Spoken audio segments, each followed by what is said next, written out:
Hey, everybody.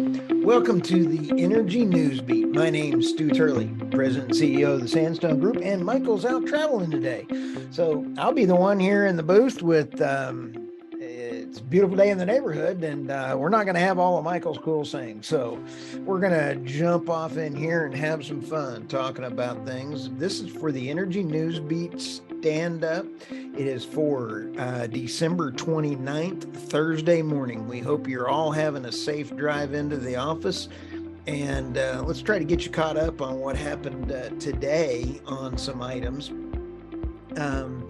We're going to cover right now the Texas refineries could take 2 weeks after this to get back to capacity. What China's anticipated reports for reopening could possibly have. What the Christmas grid blackouts and some cool things that some people are thinking about how to fix that. Some wind farm issues over in the UK and some real issues that they're having to like sneak up on stealing profits. It's all it's going to do is even hurt the wind, offshore wind markets as well too. And how big of a role will wind power play with Duke Energy coming around the corner? And I got to hand it to Duke Energy. They're a bunch of good managers over there, and they are truly trying to do what's right for the consumers over there. Before I jump into these stories, just want to give you a heads up and shout out to energynewsbeat.com. Go there and check out all of the stories. I have an absolute blast working with my team, getting the stories up there, taking a look at all of the things going on around the world that impact energy, renewables, wind, solar, nuclear. Doesn't matter as long as it's impacting energy. We like covering it on the news beat there.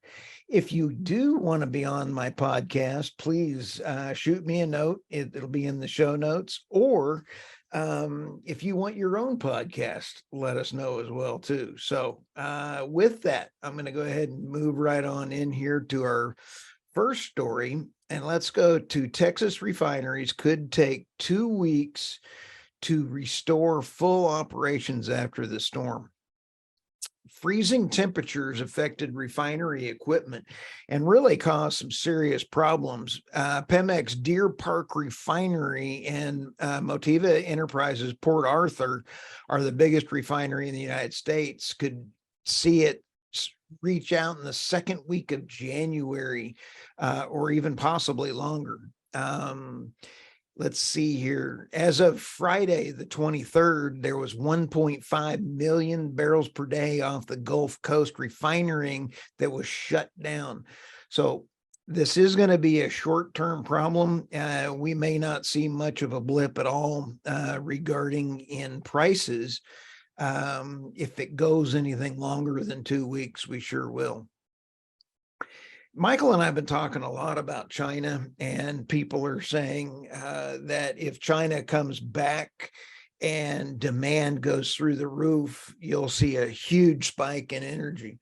Michael and I have agreed that it may not be a huge spike, but where that's coming from, a lot of it is addressed in this article, and it is what China's accelerating reopening means for the economy and markets. And some of the key hot buttons in there were really the fact that China cannot go back on their word right now. They have to open up. And as people are wanting to really travel, it's going to be the outlying area or the countries that are close to them for jet fuel, for oil, for all the travel will increase demand. But that's going to be coming on the heels of the new Russia-China deals. So it may not really impact Brent or WTI in the short term. There are some new guidelines in this article that was kind of interesting. China will immediately rename the term novel coronavirus pneumonia to novel coronavirus infection. So they're downgrading it from a disease to an infection. You gotta like that. So they're really kind of changing the name and the narrative to try to make save face, I guess. Goldman maintains the new view of China reopening is a positive, but it will allow more growth in 2023. So with that, I don't think all the analysts saying, hey, if it opens up, it's going to see a huge spike. You will see jet fuel, you'll see diesel, you'll see other things increase, but there's some other open items on whether or not we will have that huge blow through on that. I hope that everybody was safe through the, excuse me, the Christmas time during the storms and everything else. But what this chaos in this article really brings to light, it's the grid. We've got some grid problems, and nuclear is probably one of the single best things that we can do out there to stabilize the grid. And this article is Christmas grid chaos and blackouts could bring to light transportable nuke plants.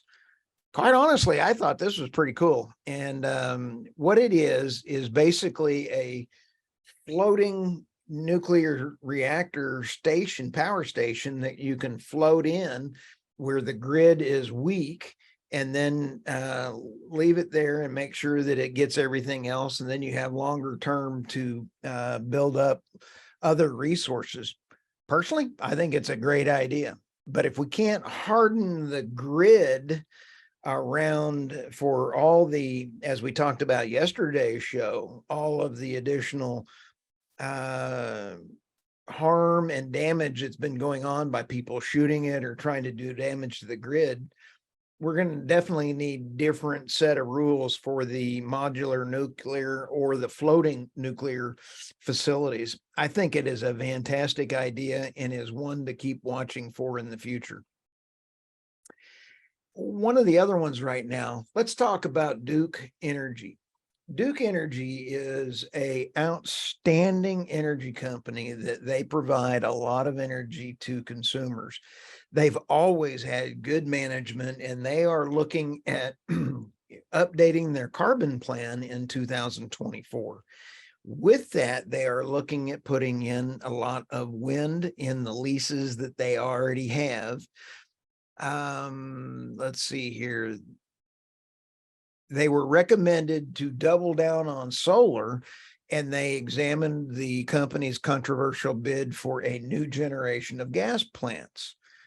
Duke is smart to look at that in order to keep the price down until they can get other things in there and the other technology is brought in. Wind farms are expensive, but if they're phased in correctly with a properly built grid, I think that Duke is going to be able to actually pull this off. And so the U.S. administration, the EIA, says offshore wind is among the most expensive forms of energy.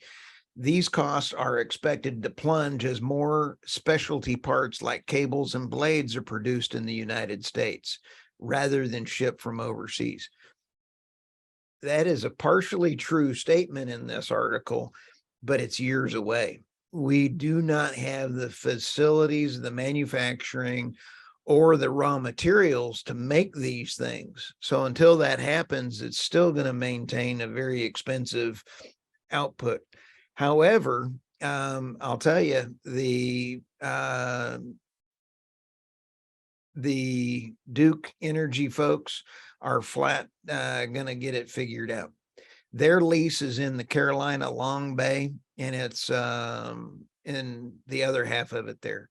So keep an eye on Duke and really keep and see if the management follows through with it.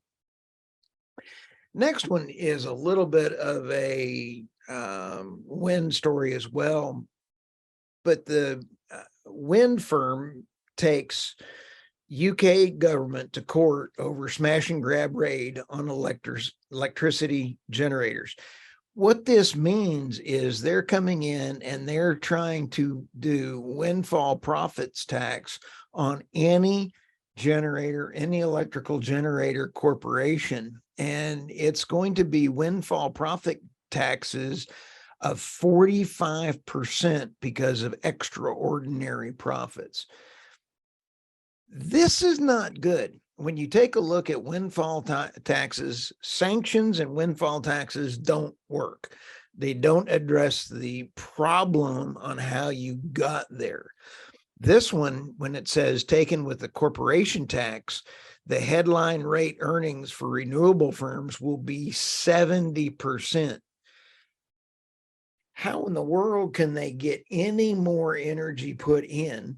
Wind farms are already more expensive. The consumers get to pay for that taxes through tax subsidies, and they pay the bill here. Then they pay the bill over here on a higher price. Now that they're going to get a windfall profits tax in here, the consumers are going to get hammered by my crayon calculation another 4 times.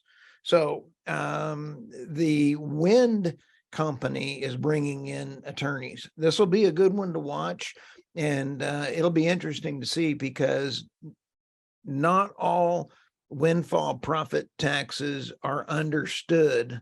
And as Michael would say, the second and third impacting decisions. Well, with that, I'm going to let you get back to work. And tomorrow on Friday's show, Michael will be back. Thank you guys very much, and have an absolute wonderful day. Talk to you soon.